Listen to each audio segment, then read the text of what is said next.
बरेच दिवस आम्ही कॉलेज करून कंटाळलो होतो, तर आता प्लॅन झाला होता की विसापूर आणि लोहगडाचा, आणि सर्वांनी हो म्हटलं होतं. याच्या आधी की कोणी नाही म्हणेल, आम्ही लगेच दुसऱ्या दिवशी निघालो विसापूर आणि लोहगडसाठी. ही ट्रिप माझ्यासाठी एवढी खास होईल असं मला वाटलं नव्हतं, कारण पहिली गोष्ट तर विसापूरचा व्ह्यू एवढा बाप होता की त्याला शब्दांमध्ये स्पष्ट नाही करू शकत. आणि दुसरं म्हणजे मी अशा लोकांना भेटणार होतो जे लोक मला कधी भेटलेच नव्हते. ते लोक कोण, तर ते दाखवते मी तुम्हाला पुढे. तर नमस्कार मित्रांनो, मी आदर्श आपलं स्वागत करतो परत एकदा एक नवीन ब्लॉग मध्ये. तो चलिए शुरू करते हैं. आज ट्रेकिंगचा प्लॅन इनिशिएट करण्याच्या मागे यश पाटील यांचा हात होता. आम्ही सकाळी 2:06 लोक मिस केला, आणि त्याचं कारण काय का आज आपण का बरं लेट झालो? फक्त संकेत मग हा, सोहमुळे पण चॅटिंग करतोय.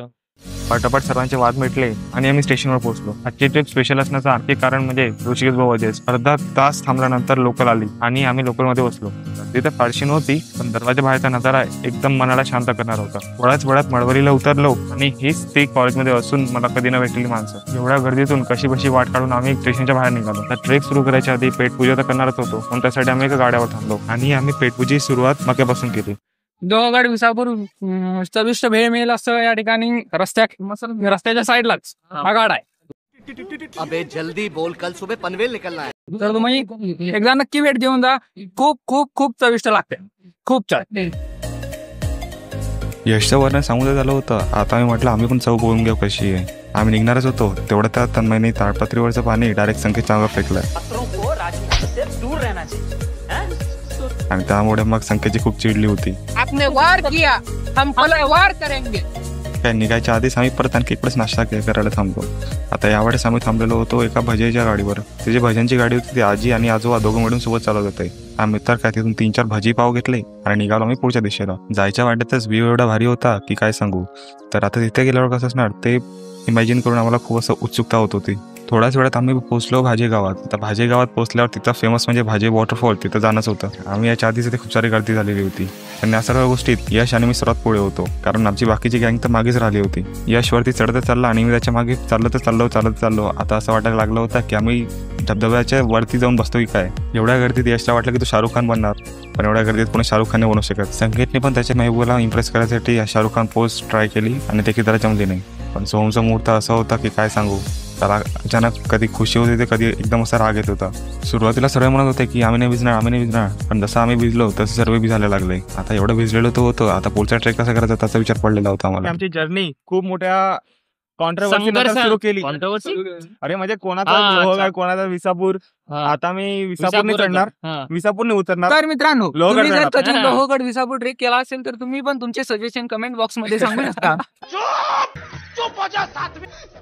आम्ही डबल येणार इथे, त्याला सांगा तुम्ही सजेशन नंबर मी तुम्हाला डिस्क्रिप्शन मध्ये देऊन देणार.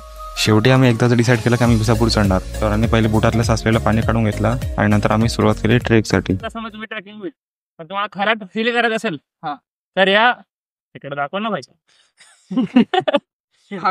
या रोडने आपल्याला वर जायला लागतंय, तुम्ही बघू शकताय.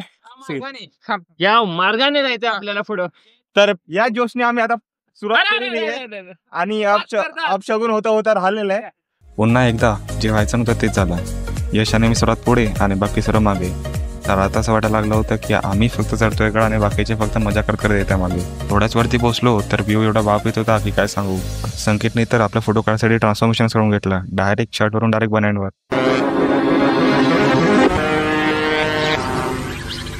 डॉगेश भाई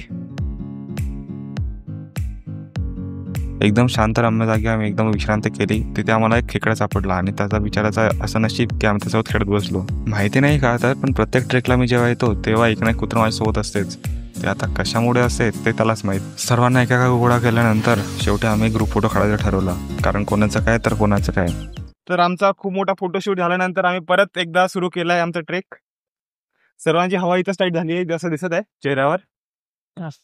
काय म्हणतो ऋषिकेश? हे आपली सिव्हिल गँग, ब्लू ड्रेस कोड आहे त्यांचा, त्यात एक ब्लॅक एक्सेप्शनल आहे. अर्धे लोक तर मागे आले. इथे बघा तुम्हाला छोटे छोटे आरो भेटणार जे तुम्हाला क्रॉस करून जायचे. वरती जाता जाता फक्त जंगल घनदाट नव्हतं होत चालला आणि सर्वांची हवा पण टाईट होत चालली होती. कुत्र्याचे भांडण झालेले आहेत.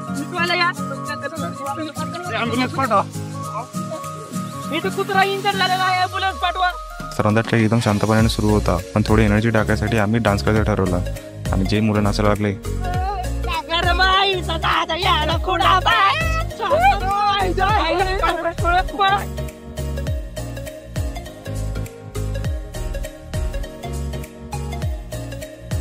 आम्ही जेव्हा चाललो होतो तेव्हा आम्हाला असे धबधब्याची आवाज आली आणि आम्हाला असं जाणवलं की आम्ही धबधब्याच्या जवळ पोहोचतोय आणि खरं जाऊन बघितलं तर तिथे एक धबधबा होता आणि तिथे तुफान गर्दी होती. आमच्यामधल्या 50% गँगची हवा टाईट झालेली आहे आणि म्हणून ते खाळून हळूहळू येत आहे आणि आम्ही सर्वात पहिले वरती पोहोचलो. जातानाचा मार्ग एकदम सिनिक होता कारण धबधबे पहाड हे सर्व आपल्याला दिसत चाललं होतं. आता मी विसापूरच्या एकदम युनिक जागी पोहोचलो आहे कारण इथे आहे दगडात कोरलेली हनुमानजीची मूर्ती. ती मूर्ती तुम्हाला प्रत्येक विसापूरच्या कोणत्या पण पोस्टमध्ये किंवा ब्लॉगमध्ये दिसलेच असणार. पटापट हनुमानजीचे दर्शन घेतले आणि आम्ही पुढे निघालो. वरती गेलो, सूचना फलक बघितला आणि आता काहीतरी खायचा प्रबंध करावा म्हटलं म्हणून हे आम्हाला काका भेटले ज्यांच्याजवळ काकडी आणि पेरू होते.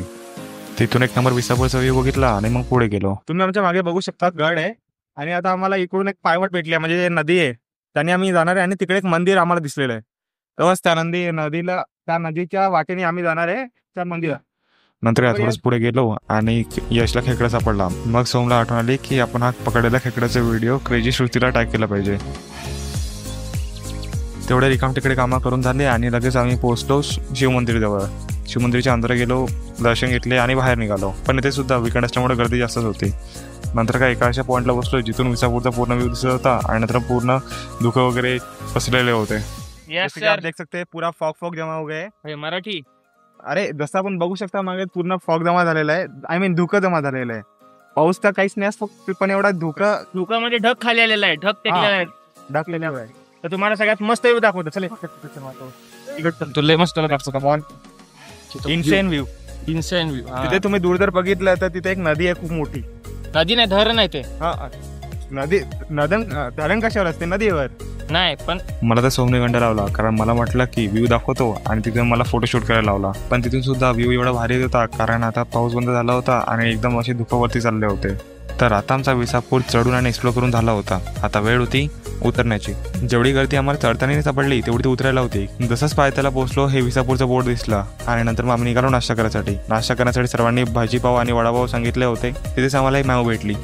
आता पुढचा प्लॅन असा होता की घरी न जाता आम्हाला जायचं होतं लोहगडला. आता लोहगडला जाण्यासाठी पायदळी मार्ग म्हणजे 2-3 किलोमीटर असेल. विसापूरपासून लोहगड जाणारा रस्ता म्हणजे एकदम शांतरम्य आणि निसर्गातून होता. अर्धा तास चालल्यानंतर आम्ही पोहोचलो लोहगडला. थोडंसं वरती गेलो तर आम्हाला तिकीट काउंटरवर माहीत पडलं की आता वाजले 4:30 आणि 5 वाजता गड होतं बंद. आता मला सर्व काही 5:15 वाजेपर्यंत उरकवायचं होतं. सर्वात पुढे ऋषिकेश आणि मी होतो.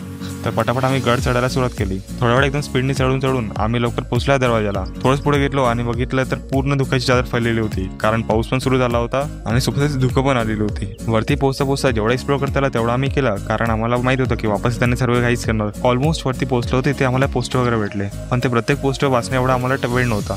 आता जसं वरती पोहोचलो तसं शिवगर्जन ऐकली आणि पुढचा गड बघायला सुरुवात केली. जास्त वेळ नाही, आम्ही 15-20 मिनिट तिथे गड बघितला आणि नंतर मग खाली उतरायला सुरुवात केली कारण तिच्या नियमांचे पालन करणे हे आपलं कर्तव्य होतं. पटापट खाली उतरलो, लोकल पडली आणि घरी आलो. कसा वाटला आमचा विसापूर आणि लोहगडचा व्लॉग? आवडला असेल तर नक्की लाईक करा, शेअर करा आणि सबस्क्राईब करा.